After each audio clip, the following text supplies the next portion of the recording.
Bien-aimés dans le Seigneur, nous vous saluons au nom de notre Seigneur Jésus-Christ et que la paix et la grâce de Dieu vous soient données de la part de notre Dieu qui nous a aimés avant la fondation du monde et qui a donné son Fils Jésus-Christ pour le salut de l'humanité. Et partout où vous allez suivre cette vidéo, je prie que le Seigneur ouvre votre cœur afin que vous puissiez recevoir sa révélation, la révélation de sa parole. Que le Seigneur soit béni. Et nous voulons vous partager la parole de Dieu. Et nous voulons vous témoigner aussi l'amour de Dieu, sa bonté et sa fidélité. Alors, nous allons prier le Seigneur, notre puissant Sauveur. Éternel Dieu, je te bénis, je te rends grâce, parce que toi, tu nous as aimés. L'amour que tu as prouvé pour nous, Seigneur, aucun père, aucune mère, Seigneur, ne peut le faire. Mais toi, Seigneur, Père éternel, tu as donné ton Fils Jésus-Christ afin que nous ayons la vie et la vie éternelle. Il est écrit que la vie éternelle, c'est connaître Dieu et celui que tu envoyais, Jésus-Christ. La vie éternelle, Père, ce n'est pas mourir et aller tout simplement au ciel. Mais la vie éternelle, c'est avoir la connaissance de Dieu. Et merci, Père, parce que par le ministère de la réconciliation, nous pouvons maintenant entrer dans le tabernacle que les mains de l'homme n'ont point construit, qui n'est pas de ce siècle, Père éternel gloire. Je prie que tu puisses bénir ce moment. Je prie, Seigneur, que tu puisses toucher les vies, ô Père, à travers, Seigneur, ce thème que nous allons développer, ô Dieu.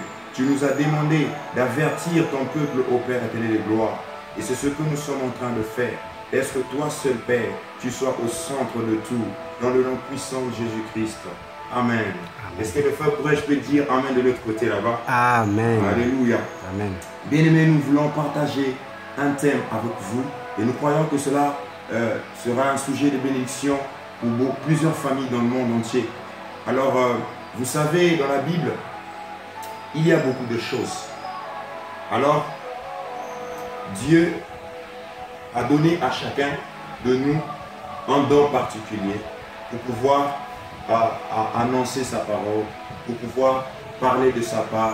Alors la Bible dit que chacun de nous mette son don à la disposition des autres. Et c'est ce que nous sommes en train de faire. Nous sommes un corps.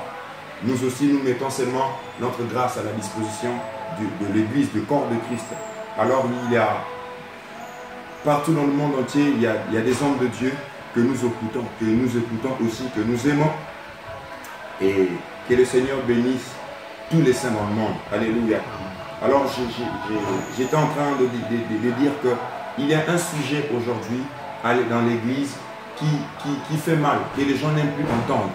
C'est le combat.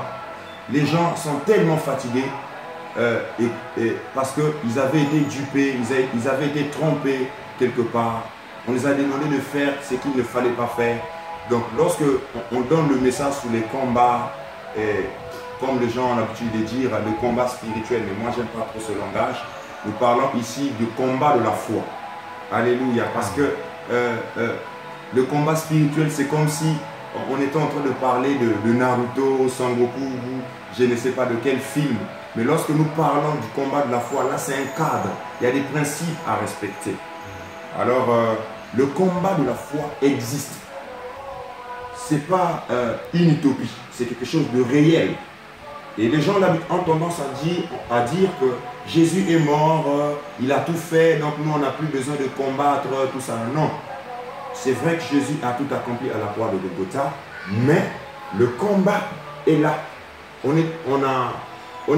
doit être engagé dans ce combat. Et on doit comprendre ce combat, quelle manière de combattre.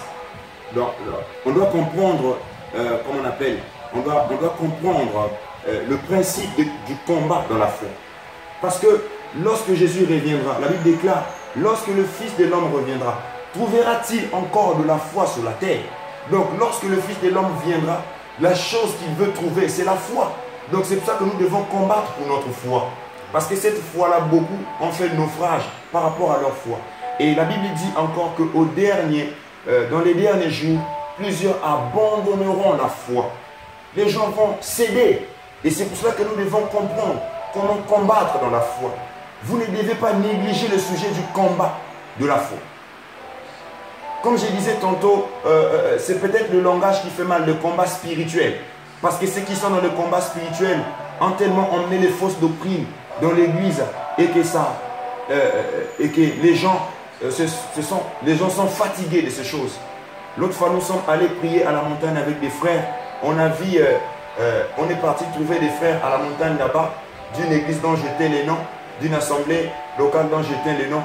Ils avaient des chicottes à la main. Ils étaient en train de frapper des esprits en priant. Nous vous frappons, des esprits qui viennent tourmenter notre église. Donc ils frappaient les chicottes dans les vides. Et voilà, c'est cette manière que nous ne voulons pas. Cette manière de faire que nous ne voulons pas.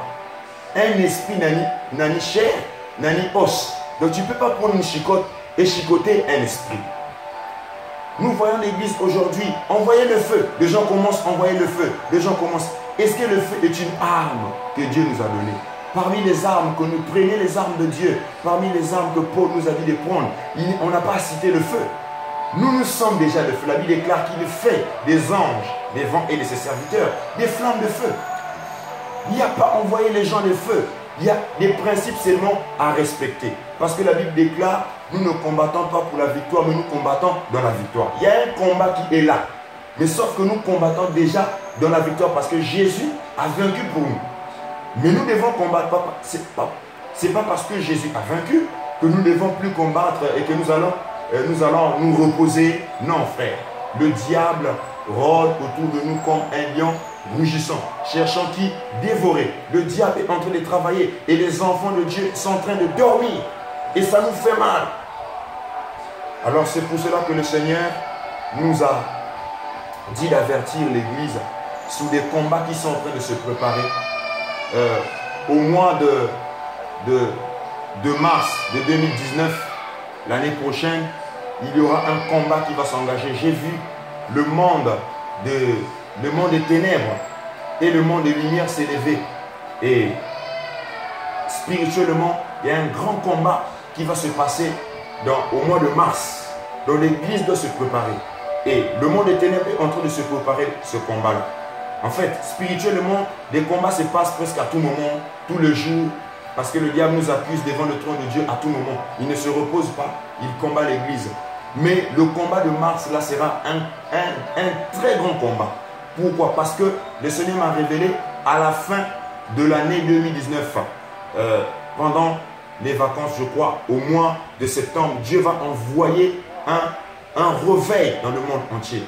Alors, le monde des ténèbres est en train de voir ces choses-là. Et c'est pour ça qu'il s'élève pour combattre l'Église, pour affaiblir les gens, afin que nous puissions rater le réveil. Et c'est pour cela que le monde des ténèbres a plus besoin de sang. Et c'est pour ça que vous verrez, à l'année 2000, quand nous allons commencer l'année 2019, il y aura plus de sacrifices et que les agents de ténèbres vont commencer encore à opérer plus en faisant des sacrifices, il y aura beaucoup d'événements qui vont se passer dans le monde. Mais le Dieu qui nous aime nous avertit. Il ne veut pas que nous soyons ignorants concernant les desseins du diable. C'est pour cela qu'il nous avertit, afin que nous puissions nous préparer pour le réveil qui arrive. Et que nous ne laissons pas l'avantage à Satan. Alors, bien-aimé, prépare-toi au combat. Comme la Bible dit, préparez la guerre et réveillez les héros. Réveillez les héros. Bien-aimé, la guerre, il faut la préparer. On ne s'engage pas à une guerre comme ça. Il faut préparer la guerre. Alors, que le Seigneur soit béni. Nous voulons partager sur le thème le combat contre les bêtes. Le combat contre les bêtes. Et pour cela, nous lisons la parole de Dieu dans 1 Corinthiens chapitre 15. 1 Corinthiens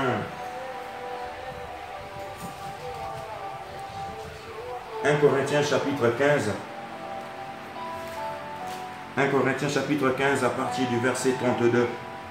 Il est écrit: si c'est dans les vues humaines que j'ai combattu contre les bêtes à Éphèse, quel avantage m'en revient-il si les morts ne ressuscitent pas, mangeant et buvant, car demain nous mourrons. Nous allons aussi lire la parole de Dieu dans le livre de Daniel. Daniel chapitre 7. Daniel chapitre 7 à partir du verset 1 à 7, il est écrit: la première année de Belshazzar, roi de Babylone, Daniel eut un songe et des visions de son esprit pendant qu'il était sur sa couche. Ensuite, il écrivit le songe et raconta les principales choses. Daniel commença et dit: je regardais pendant ma vision nocturne, et voici les 4 vents des cieux firent éruption sur la grande mer, et 4 grands animaux sortirent de la mer, différents l'un et l'autre. Le premier était semblable à un lion et avait des ailes d'aigle. Je regardais jusqu'au moment où ses ailes furent arrachées, et ses ailes furent arrachées. Il fut enlevé de la terre et mis debout sur ses pieds comme un homme. Un cœur d'homme lui fut donné. Et voici un second animal était semblable à un ours. Et se tenait sur un côté. Il avait 3 côtes dans la gueule, entre les dents, et on lui disait: lève-toi, mange beaucoup de chair. Après cela, je regardais, voici un autre, c'est-à-dire animal, était semblable à un léopard et avait sur le dos 4 ailes, 4 ailes comme un oiseau. Cet animal avait 4 têtes et la domination lui fut donnée. Après cela, je regardais pendant mes visions nocturnes, et voici, il y avait un 4e animal, terrible, épouvantable, extraordinairement fort. Il avait des grands dents de fer. Il mangeait, brisait, et il foulait aux pieds ce qui restait. Il était différent de tous les animaux précédents. Il avait 10 cornes. Amen. Amen. Je vais aussi lire rapidement dans l'Apocalypse, dans le livre d'Apocalypse 13, à partir du verset... normalement, tous les chapitres sont concernés, mais je vais lire seulement à partir du verset 1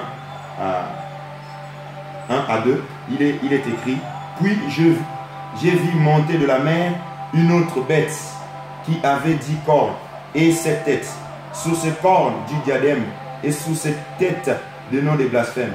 La bête que j'ai vue était semblable à un léopard. Ses pieds étaient comme ceux d'un ours et sa gueule comme une gueule de lion.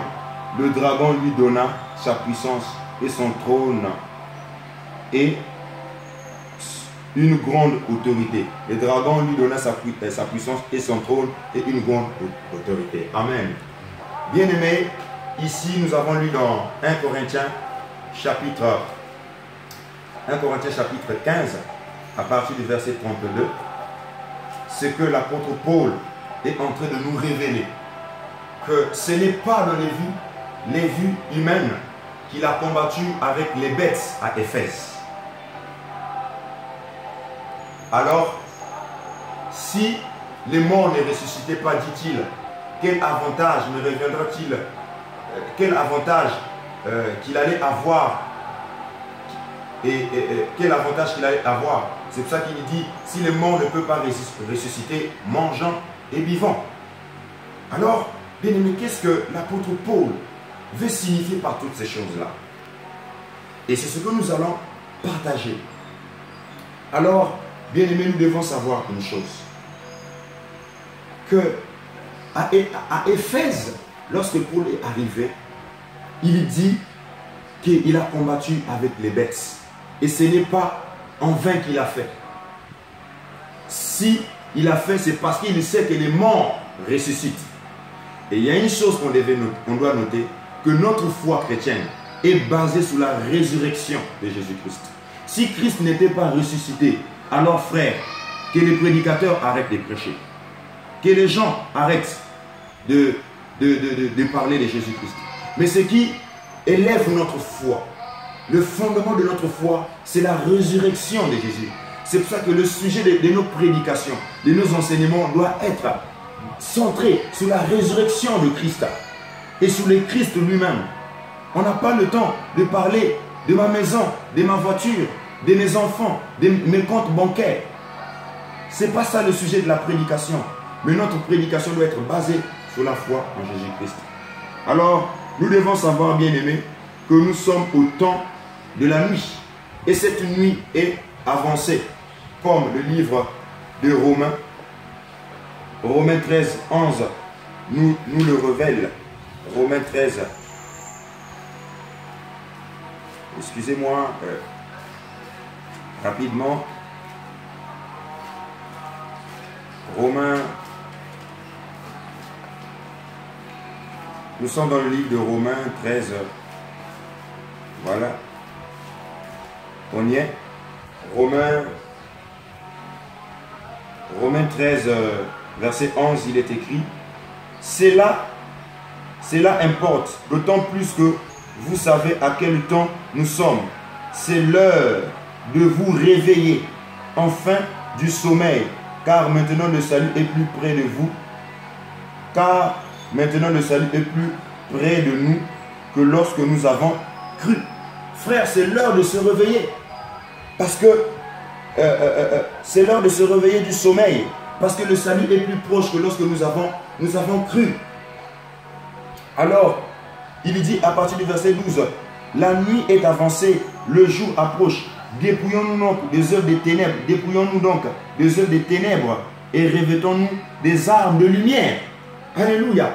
Paul est en train de nous demander de se revêtir des armes, des lumières. Donc dans la lumière, il y a des armes. Or, une chose entre nous soit dit. Si on te demandait de prendre des armes, si on te demandait de prendre des armes et de se revêtir des armes, c'est pour faire quoi avec? C'est pour amuser la galerie? Non, je ne pense pas. Lorsqu'on demande aux soldats de se revêtir des armes, donc c'est qu'il y a un combat qui va se déclencher. Alléluia. Bien-aimés, les gens sont dans un profond sommeil. Les gens sont en train de dormir. Alors le monde des ténèbres est en train de travailler. Mais l'église est en train de dormir. Et certains pasteurs, entre guillemets, sont en train d'affirmer aujourd'hui que le combat de la foi n'existe pas parce que Jésus-Christ a tout déjà accompli, donc nous n'avons plus à combattre. Mais ici, Paul nous demande de se réveiller parce que la nuit est avancée. L'heure, le monde des ténèbres est en train d'agir. Alors le jour approche. Nous devons nous réveiller. Nous devons quitter le sommeil et nous devons prendre les armes des lumières. Alors lorsque nous prenons les armes, c'est pour se préparer pour le combat. Alors la Bible dit, marchons honnêtement comme les enfants pleins de lumière. Marchons honnêtement comme en plein jour, loin des excès et des livronneries, de la luxure et de l'impudicité, de querelles et de jalousie. Nous devons quitter ces choses pour se réveiller dans le combat. Pourquoi des querelles au milieu de nous? Tu vois aujourd'hui, tel pasteur, il passe sur l'internet, il veut clasher un autre pasteur. Aujourd'hui, bien aimé, c'est les enfants de Dieu. En fait, ils sont en combat, au lieu de combattre le monde des ténèbres, les enfants de Dieu sont en train de combattre entre, ça dit, le combat, ils sont en train de combattre leurs frères, leurs propres frères. En tout cas, j'ai été attristé des vidéos où j'ai vu les hommes de Dieu en RDC, où chacun passe sur les nets et en train de... chacun en train de publier des vidéos sur le net et dans le but seulement de parler mal des autres, d'insulter les autres, en fait, des choses qui se passent en RDC actuellement. Bien aimé, on aura le temps de parler de ça, de ce que Dieu nous a dit. Ce pays que nous aimons bien, là où il y a nos frères que nous aimons aussi bien, qui tout le temps nous ravitaillent par des beaux cantiques. Mais bien aimé, ce qui se passe en RDC actuellement, bien aimé, je vous dis, c'est triste. Les hommes de Dieu sont divisés, il y a des jalousies. Mais ces pays que nous aimons bien, que le Seigneur aime bien, la RDC, il y a quelque chose qui devait se passer là-bas même l'année passée. un réveil devait se déclencher. La RDC est l'un des pays que Dieu a choisi pour le réveil en Afrique centrale, pour le réveil au monde. Donc, le deux Congo, le Congo-Brazzaville et la RDC. Mais les gens sont distraits là-bas à un niveau pas possible. Tu vois les hommes de Dieu passer, publier des vidéos sur le net. Mais qu'est-ce qu'il vient dire? Il vient seulement critiquer les autres. Il vient révéler la nudité des autres à la télé. Mais David il dit quoi? Les héros sont tombés. Il ne dit pas aux filles des Philistins, des pères qui les apprennent.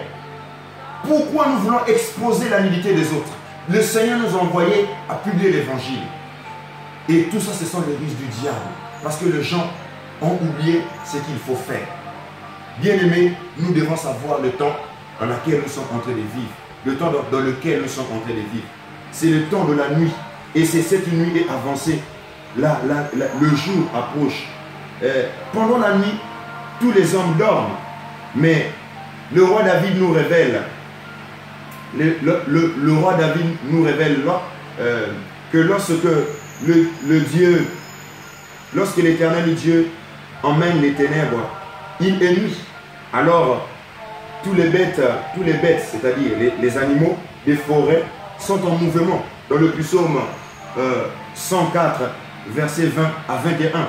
Donc David nous révèle quelque chose ici dans le psaume, que lorsque la nuit vient, les hommes dorment, mais les animaux, les bêtes se réveillent et ils sont en mouvement.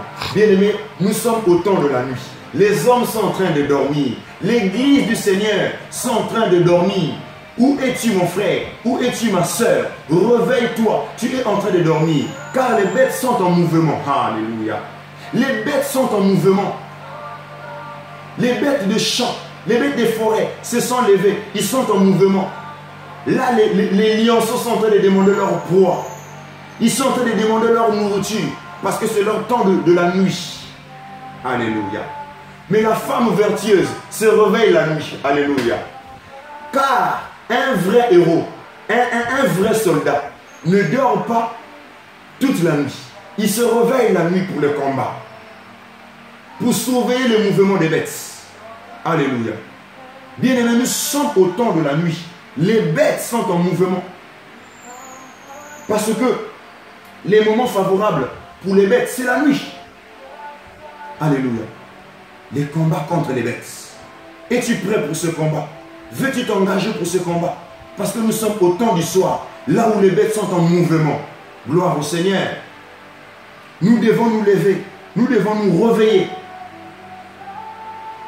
Nous devons nous revêtir des armes de lumière. Gloire au Seigneur. Alors, avant vraiment de rentrer dans le vif du sujet, nous devons d'abord parler de Corinthe. C'est-à-dire, avant de parler de les vies de Paul, les combats des bêtes, et Éphèse, nous allons d'abord parler de Corinthe. Il est très important ici de comprendre ce qui se passe à l'église de Corinthe. Et après Corinthe, nous parlerons d'Éphèse.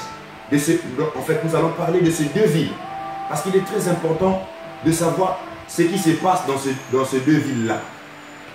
Alors, dans le passage que nous avons lu dans 1 Corinthiens 15, Paul est en train de parler aux chrétiens qui sont à Corinthe. Mais il révèle les combats qu'il a menés à Éphèse. Il n'y a pas un endroit, il n'y a pas une contrée où Paul a été combattu, accablé, comme en Asie.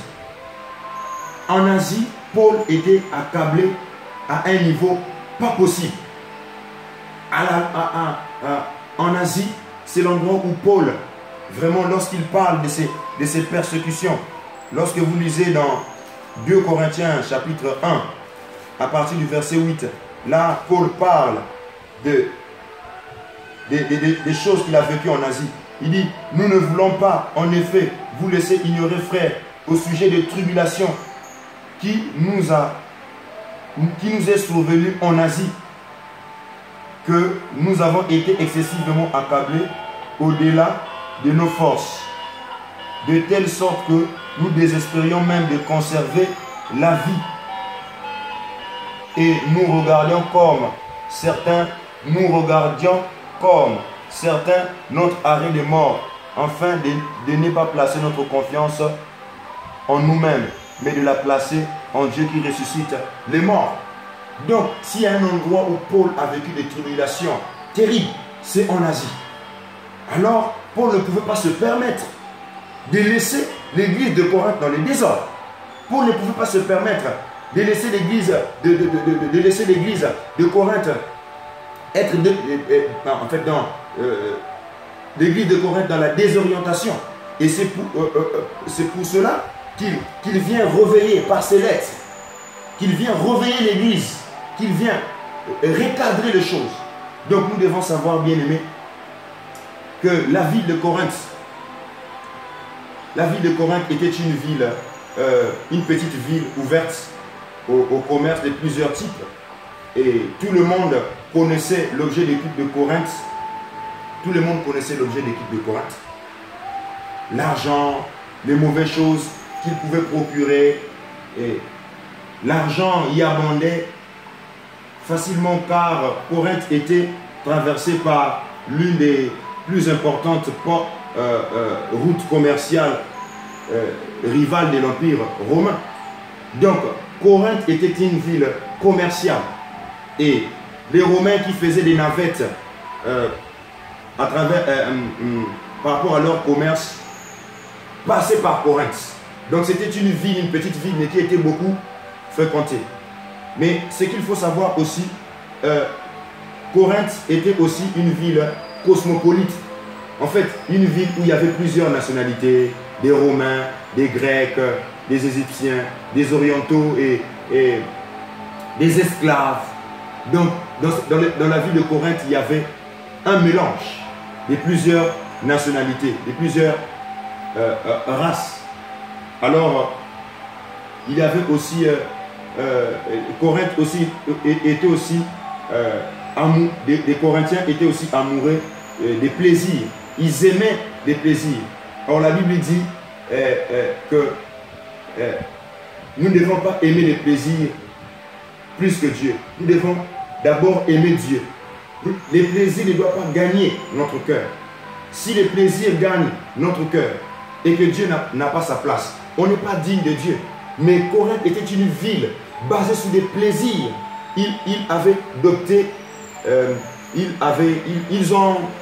Les Corinthiens ont adopté Vénus comme étant leur déesse. Vénus était une déesse de l'amour.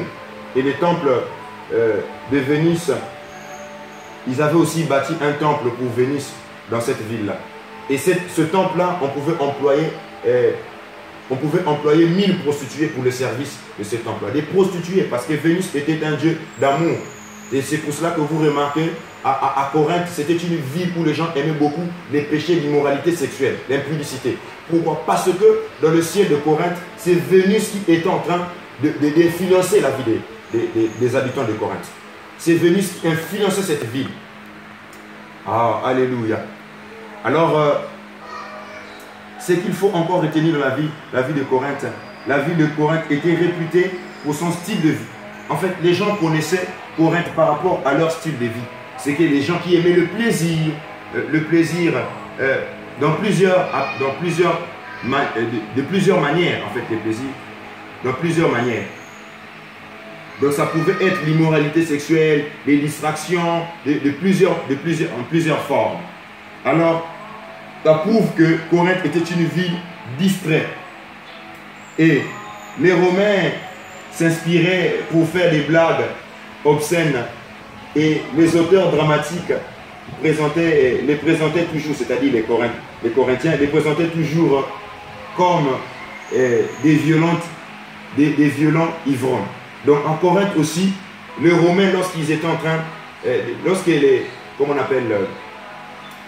écrivains romains, lorsque ceux qui faisaient, de théâtre en Rome, ils parlaient de Corinthe, ils s'inspiraient de il s'inspirait de Corinthe. Il s'inspirait des habitants de Corinthe. Parce que les habitants de Corinthe aussi aimaient s'enivrer des boissons. Donc c'était un peuple vraiment qui aimait aussi s'enivrer des boissons. Alors leur vie était réputée, le style de leur vie était réputé et partout dans les villes qui les entouraient. Et d'ailleurs, le verbe grec corinthianiser signifie vivre dans la honte et dans l'immoralité. Corinthianiser signifie vivre dans la honte et dans l'ivrognerie. Et c'est comme ça qu'on connaissait les habitants de Corinthe. Que c'est des gens qui vivaient dans la honte, c'est des gens qui vivaient dans l'immoralité sexuelle. Donc c'était une ville qui vivait dans le désordre. Alors, l'apôtre Paul s'engage à aller prêcher l'évangile dans cette ville. Et comment ça a commencé? Nous ouvrons les livres des Actes des Apôtres à partir de Acte 14. Nous voyons comment Paul, déjà Acte 13, on a dit, et le Saint-Esprit avait dit, mettez-moi à part Paul et Barnabas pour l'œuvre que je les ai donnés. Alors Paul et Barnabas s'engagent pour cette mission-là. Alors, lorsque Paul est rentré en Asie, il s'est séparé avec Barnabas. Parce qu'ils ont eu un petit poids entre eux. Parce que Barnabas voulait qu'on puisse emmener Marc. Mais Paul ne voulait pas. Pourquoi? Parce que Marc les avait abandonnés à Pamphylie. Alors Barnabas avait insisté qu'on emmène Marc. Mais Paul ne voulait pas. Alors Barnabas est allé avec Marc en Chypre. Alors Paul avait trouvé bon de prendre Silas. Silas était un prophète. Là, c'est une nouvelle, comment on appelle, c'est une nouvelle porte qui s'ouvrait pour Paul. Et Paul est arrivé, là nous sommes à Acte 16. Paul arrive dans la Macédoine, dans cette contrée-là, à Lystre, dans la Macédoine. Et c'est là où Timothée avait été gagné. Et on voit comment, dans la Macédoine, cette femme qui avait l'esprit des Pythons, divinisait avec l'esprit des Pythons, et qui disait, Paul et Silas sont des serviteurs de Dieu très haut. Dieu les a envoyés pour donner, Dieu les a envoyés pour montrer la voie du salut. Alors on a vu comment l'esprit des Pythons avait quitté cette femme par la prière de Paul. Alors ces maîtres étaient en colère parce qu'ils trouvaient leur gain à travers ce que cette femme-là faisait. Donc cette femme était pour leurs yeux comme un objet. On l'utilisait, elle voyait des choses, elle voyait l'avenir. Alors les maîtres de cette femme l'utilisaient pour faire de l'argent.